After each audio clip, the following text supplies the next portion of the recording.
तेबे दर्शक बंधु इंग्लैंड विपक्ष में भारतर शोचनीय हार वैभव सूर्यवंशी क्यारियर यह कौन सतरे विपद संकेत कि मैच हारिया पर एबे सबुठी गोटे प्रश्न जदि वैभव आउ किछि समय टिकी थांते तेबे फलाफल कौन अलग होता केउठी भूल कले वैभव आउ टीम इंडिया रे एही पराजय पछर प्रकृत कारण कौन ताहा जानिया पई भिडियो को पूरा शेष पर्यंत देखंतु आ भिडियो को नुआ कर देखुले भिडियो गोटे लाइक और चैनल को सब्सक्राइब करदेवे। तेबे चलते भिडियो आगू बढ़ा। तेबे दर्शक बंधु भारत को धूली चटाइला इंग्लैंड टीम इंडिया को 4 विकेट कला परास्त 191 रन विजय लक्ष्य रही बेले गोटे ओभर पूर्व विजय लक्ष्य हासिल करिछि इंग्लैंड दल।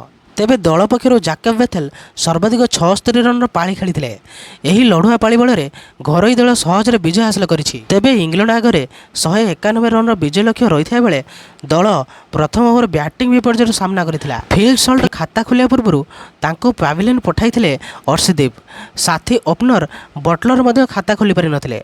पर हैरी ब्रुक 39 और जाकब बेथेल को जोड़ी दलीय स्कोर को आगक बढ़ाई। यही दुई खेलाड़ी पर टॉम बटन 39 रन लड़ुआ पाଳି खेली दल को विजय पथरे अग्रसर कराइथिले। परे परे अन्य खेलाड़ी छोट छोट स्कोर विजय रे सहायक होइथिला।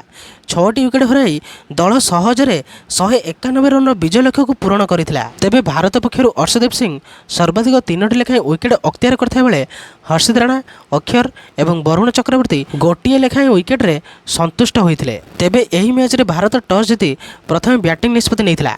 7टी विकेट विनिमय रे भारत 190 रन करिथिला।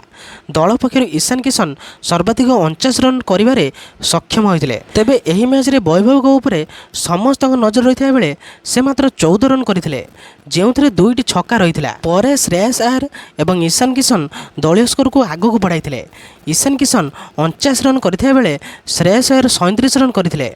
तिलक वर्मा 24 रन करथिया बेले बाकी बैट्समैन 2 अंक छुई पारि नथिले। तेबे दर्शक बंधु आपण मानकु कोन लागुछि कहा पई एही मैच को हारिगला भारतीय दल आपण मानकर मतामत कमेंट माध्यम निश्चय जणाइबो।